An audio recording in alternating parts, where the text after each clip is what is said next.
భక్తజనులకు నమస్కారము. శ్రీ దత్తదర్శనం గ్రంథంలోని 6వ సంపుటి ధర్మకీర్తి నుండి 4వ అధ్యాయం చ్యుతి. అలా చాలా ఏళ్ళు గడిచాయి. కానీ రాజబతుకు చాలా చెడ్డది. అది దుర్జనులకి దుర్గుణాలకి ఉన్నంత సన్నిహితంగా సజ్జనులకి సద్గుణాలకి ఉండదు.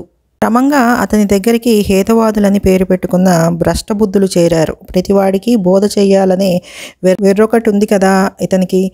ఆభాస జ్ఞానాన్ని చూసి జ్ఞానమని, అతి తెలివిని చూసి తెలివని భ్రమించి మురిసిపోయే గుణం మొదటి నుంచి ఉంది కదా. ఇక కావాల్సింది ఏముంది?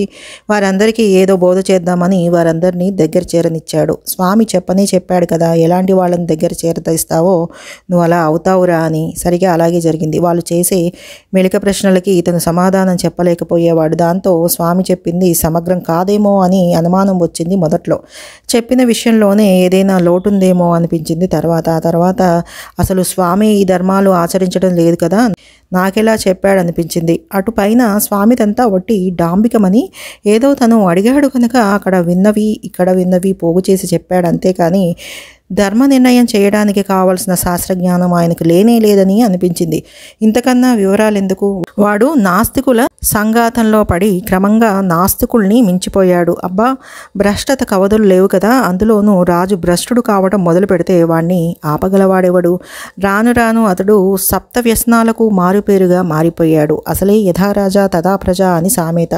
ఇక రాజు స్వయంగా యజ్ఞయాగాదులు దాన ధర్మాలు శాస్త్ర చర్చలు మానేయటమే కాక భ్రూణ హత్యలు వర్ణ సాంకర్యాలు నాస్తిక బోధలు వ్యసన కళా క్రీడా అభ్యాసాలు చేసేవారికి విశేష పారితోషికాలు ఇస్తుంటే ఆ రాజ్యం ఏమవుతుంది? ఏం కావాలో అదే అయ్యింది.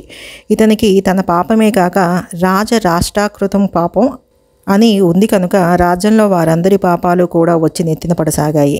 ఇలా తన పాపాలు తోటివారి పాపాలు అన్నీ తానే పోగేసుకుని ఒక పెద్ద పాపపు మూటగా తయారయ్యాడు రాజు. 4వ అధ్యాయం సంపూర్ణం. సర్వం శ్రీగురు పాదారవింద అర్పణమస్తు. శుభం భవతు.